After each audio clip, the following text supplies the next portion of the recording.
welcome to one of the greatest racetracks in the world. This is the Jerez circuit in Spain. This is where the Jerez MotoGP, or the Spanish MotoGP, is held every year. Pretty hallowed grounds here, but today we're pretty lucky. We're here to test the brand new Bridgestone S22. Now, with me is the head product planning engineer, Fabien Francois from Bridgestone. Now, tyres are fairly technical, so I wanted to get Fabien to sort of break down what the differences are. The S22 is the new tyre for you guys. It doesn't replace the S21. It's still on the same line. Exactly. Well, the S22, like you mentioned, is our latest Hypersport tyre, and it's the successor of S21. So we still keep S21 in our lineup, but it becomes on the second line, and we still have BT16 Pro in the third line. Right.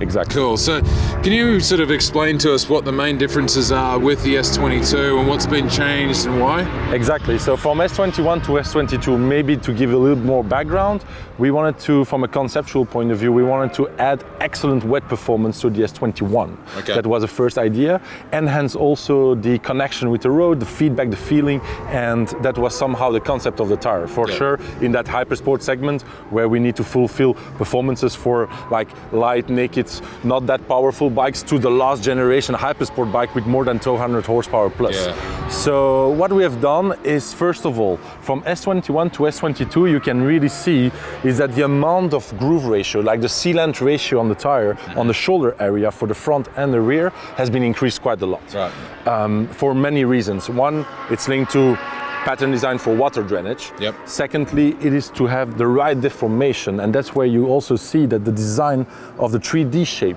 of our grooves, like here you really see, it's to compensate somehow the deformation that we want. Right. The angle of the groove is also very important, because you need to imagine that the tire touching the ground, there are a lot of forces working on. Yep. So the deformation on the surface of the tire is very important. One, to give the right feeling to the rider, and that was what we wanted to do, but on the other hand, we didn't want to lose in terms of high-speed stability. Yep. Okay. So that's point one. Yep. Second point, we really worked on the chemical components of the tire. So we have, on the front tire, we have a dual compound approach. On the rear tire, we have a triple compound approach. So in the Bridgestone, naming 3LC front, 5LC rear. Can you just briefly explain, when you say 3LC and 5LC, yes, even though it's a dual and a triple, yes, can you explain the differences it's there? a name internally to Bridgestone to explain our technology linked to that. So 3LC is 3-layer compounds. Okay. So 1, 2, 3. So yep, 2 compounds, same on the shoulder area. Right. And the same on the center area, so the one compound in the center area.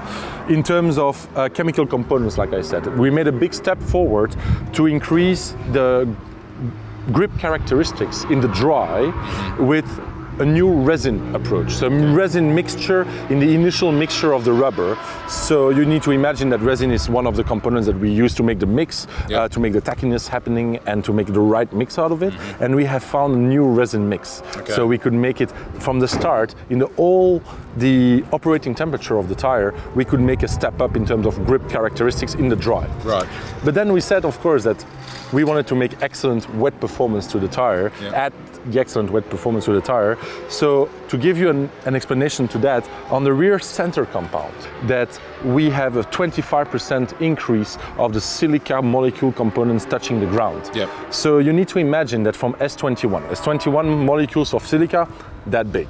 For example, on a micro level, you need to imagine this. Well, on S22, they are that small. But you have more of them. But you can really have more of them touching the ground. Right. So in terms of maybe some data linked to that, is that we could increase the speed and from startup so that the spinning ratio is much lower with that new compound in the wet. Right, okay. Other data, we increased with 5% our wet handling lap time compared to his predecessor, and in terms of dry, one very impressive is 15% higher cornering speed. Right.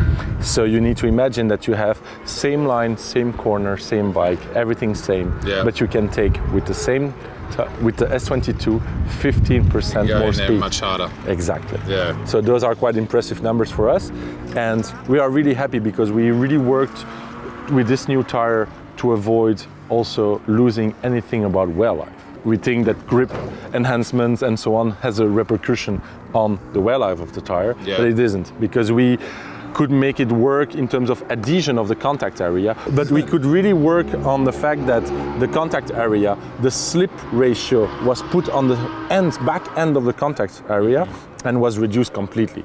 So you need to imagine that when it's adhesion on the ground, you don't create slip, so meaning that you don't create wear. Right, okay. Much less in the so other hand. it always pulls back. Exactly. Yeah. I mean, compared to the S21, I mean, we rode the S21 in Abu Dhabi in very different conditions. Yes. I suppose here it's been different because we haven't had a lot of cold weather testing, and we've got a recently resurfaced MotoGP circuit to test on. So it's really rough on the tire anyway. It is, yeah. Yes, you can see it on the wear, but it's really very easy, controllable, and I think that we made our job done with the front tire, which is giving a lot of feeling, a lot of feedback, and you know where the limit is. Can you, just in terms of the lineup now for Bridgestone, where does this one currently sit? Starting from the top of the racing down to here. So you need to imagine we have a proper name approach. So we start from the racing slicks, V02. Then we have our R11 racing groove tire. Then that's like your DOT kind of race. Yes, exactly, exactly. For the super stock category, Super Sport 600s and so on, Super Sport 300. Then we have our RS10, so which is racing street tire. And then comes the Hypersport S22. Right. After that we have Sport Touring T31, Adventure A41 and so on. H50 for battle cruise and so on. So this is like a 3-year project pretty much between S21 and S22? Exactly. We took a little bit more time. We wanted to take the really good time to make sure that when we come on the market, it's the same as for S21. We set a benchmark in that category.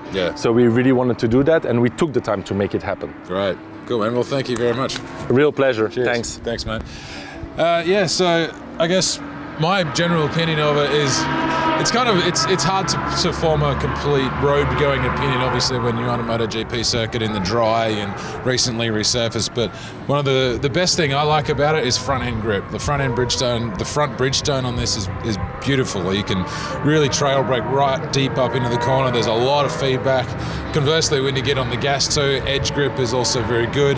It's pretty one-dimensional in the kind of testing that we're doing. I'm really hoping to get a set on, and so we can go and do a bit of wet weather testing, because a lot of these things, the dry weather grip is all very good for a lot of the manufacturers these days. So the wet weather grip is going to be the big telling point, I guess. But for the initial part of it, it's it's very, very good. High speed stability down the back straight is perfect. Like, you just have the thing buried and it does what it needs to, and then when you get on the brakes, there's heaps of weight transfer and it loads that front up, and the front just looks where it wants to go, and in you go. So yeah, it's a really nice, has a really nice tangible feel. You know exactly what it's doing, especially the rear. Like, you get on the gas and you're like, yep, cool, there it is, and you know exactly what it's doing. It doesn't slide violently. It slides progressively when you're getting up to racetrack sort of speeds and temperatures, which is what you want. Like, you don't want it to be all the way there and then it goes. You want to have a nice feeling like the tire's talking to you, which this thing does very, very well. But I think the next thing for us will be to put one of these or a set of these on a road bike, and then we'll know a little bit more in the real world sort of test. But in terms of just a quick track test, these things are pretty impressive things from Bridgestone.